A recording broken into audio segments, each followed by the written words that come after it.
Clip number 162، اس میں آپ قرآن پاک کی سورہ آل عمران کی آیت نمبر 189 سے 190 تک کی تلاوت، ترجمہ اور تفسیر قرآن صراط الجنان سنیں گے۔ بسم اللہ الرحمن الرحیم۔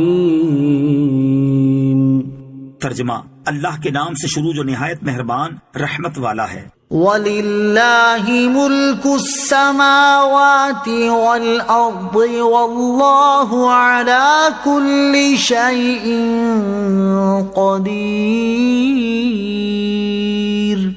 ترجمہ، اور اللہ ہی کے لیے آسمانوں اور زمین کی بادشاہی ہے اور اللہ ہر چیز پر قادر ہے۔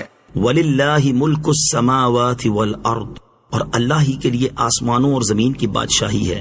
اس آیت میں ان گستاخوں کا رد کیا گیا ہے جنہوں نے کہا تھا کہ اللہ عز و جل فقیر ہے۔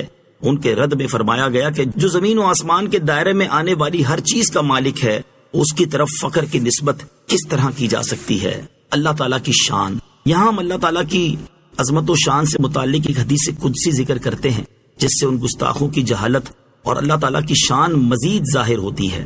چنانچہ مسلم شریف کی حدیث ہے، حضرت ابو ذر رضی اللہ تعالیٰ عنہ سے روایت ہے، نبی کریم علیہ الصلوۃ والسلام نے فرمایا، اللہ تبارک و تعالیٰ ارشاد فرماتا ہے، اے میرے بندو، میں نے اپنے اوپر ظلم کو حرام کیا ہے، میں نے تمہارے درمیان بھی ظلم کو حرام کر دیا، لہٰذا تم ایک دوسرے پر ظلم نہ کرو۔ اے میرے بندو، جسے میں ہدایت دوں اس کے علاوہ تم سب گمراہ ہو، اور اس لیے تم مجھ سے ہدایت طلب کرو، میں تمہیں ہدایت دوں گا۔ اے میرے بندو، جسے میں کھلاؤں اس کے سوا تم سب بھوکے ہو، تو تم مجھ سے کھانا طلب کرو، میں تمہیں کھلاؤں گا۔ اے میرے بندو، جسے میں لباس پہناؤں اس کے علاوہ تم سب بے لباس ہو، لہذا تم مجھ سے لباس مانگو، میں تمہیں لباس پہناؤں گا۔ اے میرے بندو، تم سب رات دن گناہ کرتے ہو اور میں گناہ بخشتا ہوں، تم مجھ سے بخشش طلب کرو، میں تمہیں بخش دوں گا۔ اے میرے بندو، تم کسی نقصان کے مالک نہیں ہو کہ مجھے نقصان پہنچا سکو، اور تم کسی نفع کے مالک نہیں کہ مجھے نفع پہنچا سکو۔ اے میرے بندو، تمہارے پہلے اور آخری، تمہارے انسان اور جن تم میں سے سب سے زیادہ متقی شخص کی طرح ہو جائیں، تم میرے ملک میں کوئی اضافہ نہیں کر سکتے، اور اگر تمہارے پہلے اور آخری، تمہارے انسان اور جن تم میں سے سب سے زیادہ بدکار شخص کی طرح ہو جائیں تو میرے ملک سے کوئی چیز کم نہیں کر سکتے۔ اور اے میرے بندو، تمہارے پہلے اور آخری، تمہارے انسان اور جن کسی ایک جگہ کھڑے ہو کر مجھ سے سوال کریں اور میں ہر انسان کا سوال پورا کر دوں تو جو کچھ میرے پاس ہے اس سے صرف اتنا کم ہوگا جس طرح سوئی کو سمندر میں ڈال کر نکالنے سے اس میں کمی ہوتی ہے۔ اے میرے بندو، یہ تمہارے اعمال ہیں جنہیں میں تمہارے لیے جمع کر رہا ہوں، پھر میں تمہیں ان کی پوری جزا دوں گا۔ تو جو شخص خیر کو پائے وہ اللہ کی حمد کرے، جس کو خیر کے سوا کوئی چیز جیسے آفت یا مصیبت پہنچے وہ اپنے نفس کے سوا اور کسی کو ملامت نہ کرے۔ ان فی خلق السماوات والارض واختلاف اللیل والنہار لآیات لأولی الالباب۔ ترجمہ، بے شک آسمانوں اور زمین کی پیدائش اور رات اور دن کی باہم تبدیلی میں عقل مندوں کے لیے نشانیاں ہیں۔ لآیات لأولی الالباب، عقل مندوں کے لیے نشانیاں ہیں۔ بخاری شریف کی حدیث ہے، حضرت عبداللہ ابن عباس رضی اللہ تعالیٰ عنہما فرماتے ہیں، میں حضرت میمونہ رضی اللہ تعالیٰ عنہا کے گھر رات میں ٹھہرا اور اس دن سرکار دو عالم علیہ الصلوۃ والسلام بھی ان کے ہاں آرام فرما تھے۔ جب رات کا تہائی حصہ گزرا تو آپ علیہ الصلوۃ والسلام بیدار ہوئے، پھر آسمان کی طرف نظر اٹھا کر ان آیات مبارکہ کی تلاوت فرمائی۔ ایک روایت میں ہے کہ تلاوت کے بعد ارشاد فرمایا، اس پر افسوس ہے جو یہ آیت پڑھے اور اس میں غور نہ کرے۔ سائنسی علوم حاصل کرنا کب باعث ثواب ہے؟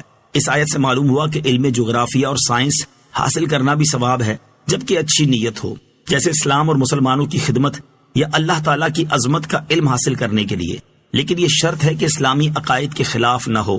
اس آیت مبارکہ میں آسمان و زمین کی تخلیق میں قدرت الہی کی نشانیوں کا فرمایا گیا ہے، لہٰذا اسی کے پیش نظر اس تفکر کی ایک جھلک آپ کے سامنے پیش کرتے ہیں۔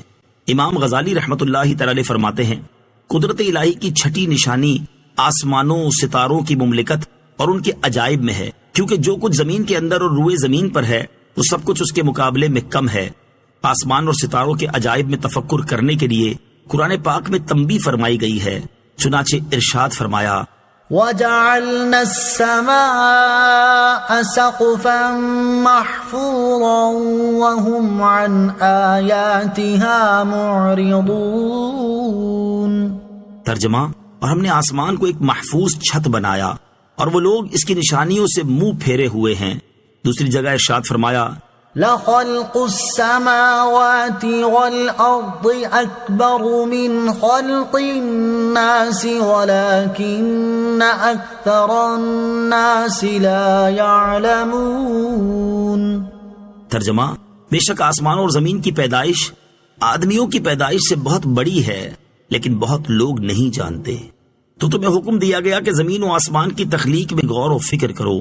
آسمان کی نیلاہٹ اور ستاروں کی ٹمٹماہٹ کو دیکھ لینا غور نہیں کہ یہ تو جانور بھی کر لیتے ہیں، بلکہ مقام افسوس تو یہ ہے کہ تو اپنے عجائب اور اپنی ذات کو جو تیرے پاس ہیں اور وہ زمین و آسمان کے عجائب کے بنسبت ایک ذرہ بھی نہیں جس کو تو پہچان سکتا، تو پھر زمین و آسمان کے عجائب کو کیسے پہچان سکے گا؟